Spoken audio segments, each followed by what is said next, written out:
Ja, der er jo to jo, som under omstændigheder i hvert fald. Der er det europæiske, og så er der FN's fra omkring 48 eller sådan noget lignende, ikke?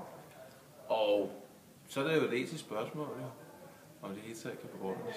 Altså, der er i hvert fald 10 påstande, sådan noget lignende, ikke? At vi har de her tilsyneladende naturskabte nærmest rettigheder, ikke? På forskellige områder.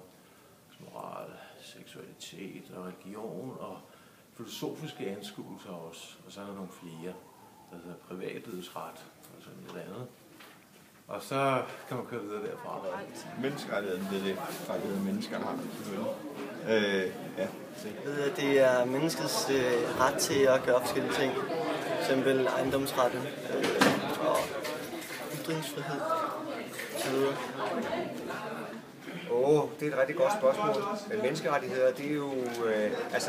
FN har jo lavet en menneskerettighedserklæring, som hedder, i hvert fald i paragraf 1, at alle har lige meget ret til liv.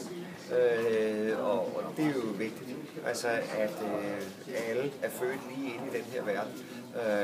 Og derfor så skal alle også have muligheder for at leve det liv, de har fået af deres forældre. Så det er den aller vigtigste menneskerettighed. Og det implementerer så, eller fører en masse ting med sig, som at vi ikke må slå hinanden ihjel, og man ikke må udøve vold, og vi ikke må spære hinanden inden, og i virkeligheden også, at vi skal have frihed til at leve det liv, vi nu har fået. Så for mig at se, så er det væsentligste omkring menneskerettighed.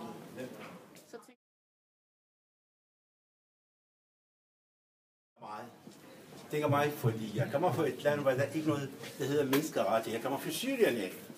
Altså palæstinenser født i Damaskus, hvor der er krig og menneskerettighed, de simpelthen, det bliver slet ikke. Der er ikke noget, der hedder menneskerettighed dernede, desværre. Folk bliver slagtet. Der er ikke noget, der kan blive... Jeg kan ikke finde det. Nej, der er desværre menneskerettighed, desværre, den er ikke... Der har vi her i Danmark heldigvis. Nej, det gør ikke. Nej, det gør ikke. Hvis der kommer nogle nyheder, for eksempel om det, så kan man da godt tænke over det. Og med, at der er nogen, der er sådan, der bliver behandlet for det.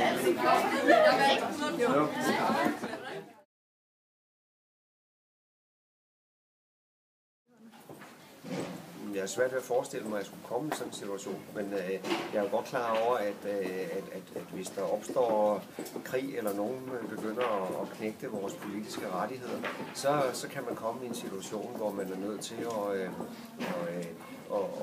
at stå op.